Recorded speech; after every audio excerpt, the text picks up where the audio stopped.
What's up, guys? It's Dustin back with another Listening Room album review. I know it's been a little while, but I wanted to come on and talk for a little bit about a very much anticipated release for myself and for a lot of other people. I'm talking about Impera, the brand new studio album from Ghost. This was just released back on March 11th through Loma Vista. And this is the band's follow-up to 2015's fantastic prequel. And here we go, 2022, a brand new Ghost record. This cover art is absolutely amazing on this. I definitely recommend picking up a physical copy of this. There's glare on the CD. I actually have the vinyl too. I'll hold that up for a second so you can see. But the cover art is based off that, you know, super well-known iconic photo of Aleister Crowley, and you see Papa there in the Crowley pose. And if you can just see, man, this thing is just so detailed and looks so cool. And this is actually the cool indie exclusive vinyl version.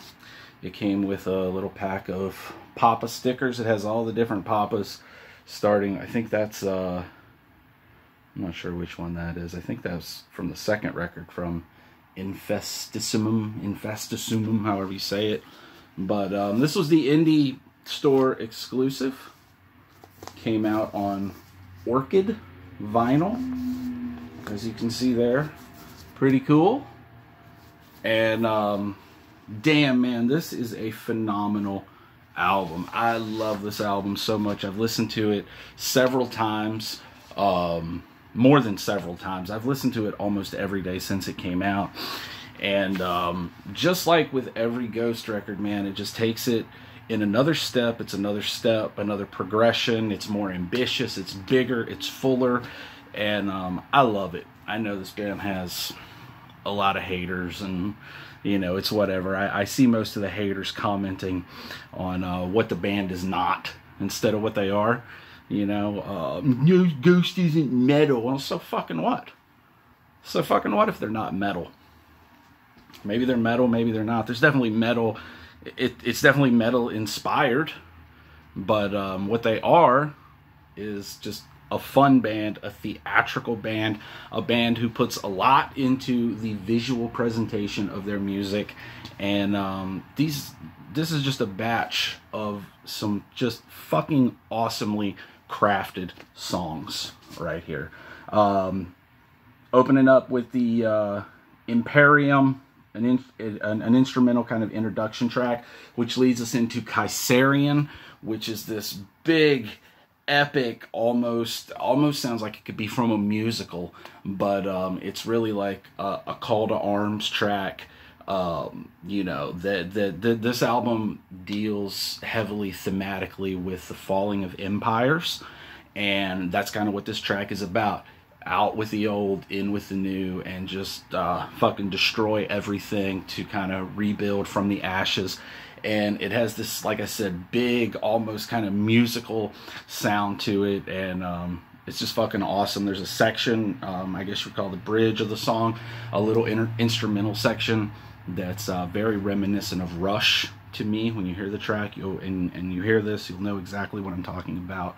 But it's a great opener. It leads us into Spillways, track that lyrically kind of talks about the darkness inside of people and how it's got to come out in one way or another.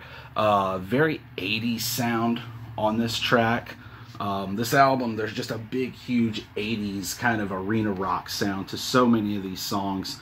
And Spillways definitely no exception. Call Me Little Sunshine, which was released as the second single from the record back in January. And what a rocker, man. Just love that track. They recently just performed it on Jimmy Kimmel, and they played in California at this mausoleum, and there was this cool light, and they just looked fucking killer. Hunter's Moon follows Call Me Little Sunshine. Hunter's Moon, of course, is the first taste we ever got of this album when they released the track back in October as part of the Halloween Kills soundtrack, and it played over the film's end credits. Just an ode to classic horror movies, and a sinister sounding track that's just a lot of fun. It's got a heavy riff, And then that leads us into Watcher in the Sky. Another fantastic rocker, just groove heavy. Again, with that big 80s arena rock sound that's just all over this record. Dominion is an instrumental track, which leads us into the song 20s, which was released as the third single from the album, just right before its release. And I got to admit, I wasn't terribly crazy about 20s when I first heard it. It has grown on me quite a bit. There are definitely killer elements to it. The drums are fantastic. The guitar work is fantastic. Guitar work is phenomenal all over this record. It's just, the record is very polished. The production is super clean, super crisp. It sounds fan-fucking-tastic. After 20s, we get Darkness at the Heart of My Love, which is a fantastic ballad from the band featuring these big choirs, and the song just sounds so big, and it could be interpreted a few different ways lyrically. I guess it could be a love song. It could be about how people do things, I guess, in the name of being godlike and righteous when really they're motivated by other things that aren't so godlike and righteous. Following up, one of my favorite songs on the album, Griftwood. Huge arena rock vibe to this one. I got Def Leppard vibes from this one right off the bat, and still do. I love the song. Bite of Passage, an instrumental that leads us into the final track, Respite on the Spittlefields. Lyrically, this one taking some inspiration from Jack the Ripper. You can definitely hear some more of the band's influences on this. I heard Whitesnake, man. I'm telling you, at about the 2.5 minute mark or so, there's a little instrumental section for Respite on the Spittlefields. Sounds just like Still of the Night by Whitesnake. Check it out. You'll hear it. And I also hear, wasn't there something else? I want to say there was something else on this track.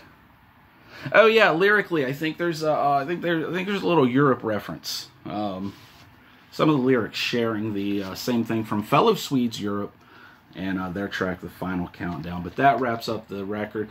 And the intro track, Imperium, reappears at the end of the last track, Respite on the Spittlefield, as if to say, this new empire has fallen, and the cycle is starting all over again. Such a fucking brilliant and cool way to end this record. Like I said, I'd really recommend picking up a physical copy of this. The artwork is fantastic. Check that thing out. So badass. And like I said, man, these guys are just all about the theatrics, all about the visual presentation, but the music is there too. It's not just an image. And for me, I mean, like I said, I know they got a lot of haters, and I mean, we'll just say this. If that, to you, is not a bad fucking ass band photo, all that stuff I say about liking and subscribing, just don't fucking worry about it. Just move along, because we ain't gonna see eye to eye. If you don't think that's a badass band photo. This album fucking rocks, man. Seriously. Ghost, Impera, give it a listen. Stream it, but buy a physical copy, man. Support physical media. Support indie retailers. This book, check this book out. I mean, look at the artwork that I'm talking about. I mean, it's phenomenal, and that's just one page. Every track has, you know, something. There's an illustration for every track. And if you get the indie version, you get this cool little sticker pack. I'm not going to open it, but there's like 5 different Papa stickers in here. Ghost, Impera, this album, phenomenal. Definitely going to be on, you know, end of year list. No doubt, no doubt. Because it really is that good for me. For me. And I know it performed really well on the charts. So congratulations to Ghost. Congratulations to Papa. And yeah, man, there you go. Ghost, Impera. If you're new to the channel and you do think this is a badass band photo, click the like button, click the subscribe button, leave me a comment, let me know what you think of the album. Don't troll, I'm just going to delete it. Nobody wants to see that shit. don't troll. Just don't. Just don't. If you don't like it, move the fuck along. All right? Like, subscribe, comment. See you next time. Peace.